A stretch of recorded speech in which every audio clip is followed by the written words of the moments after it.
ఇలాంటి పాత దుప్పటాస్ ఉన్నప్పుడు పడేయకుండా ఈ విధంగా రీయూజ్ చేసుకోండి. ఒక నో కాస్ట్ ఐడియా అనమాట. అది కూడా మనీ సేవ్ చేసే ఐడియా అండి. తప్పకుండా ట్రై చేసేయండి.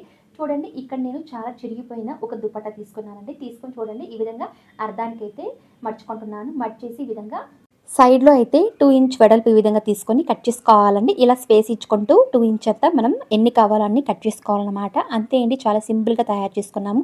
అదే అండి, ఇలాంటి కాటన్ థ్రెడ్స్ అనేవి మనం ఎక్కువగా బయట తీస్తూ ఉంటామండి. ఏదైనా చెట్లు పెంచుకోవడానికి ఇలాంటి థ్రెడ్స్ అనేవి మనం హ్యాంగింగ్ చేస్తూ ఉంటాము. అలా కాకుండా ఈ విధంగా ఇలాంటి పాత చున్నీస్‌తో మనం కట్ చేసి దారంలాగా యూజ్ చేసుకోవచ్చండి. ఇవి వీటికంటే చాలా స్ట్రాంగ్‌గా ఉంటుంది. అంతేకాకుండా ఇవి వాటర్ గానీ లేదా ఎండ గాని పడేటప్పుడు ఖచ్చితంగా ఇవైతే కొన్ని రోజులకైతే వెళ్ళిపోతాయండి.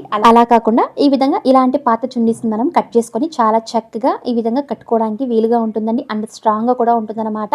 చాలా రోజులు లైఫ్ అయితే వస్తుందండి. ఐడియా మాత్రం చాలా బాగుంది. ఎలా ఉందో ప్లీజ్ కామెంట్ చేసేయండి. మరిన్ని ఇలాంటి వీడియోస్ కోసం please channel like and subscribe and share చేసేయండి.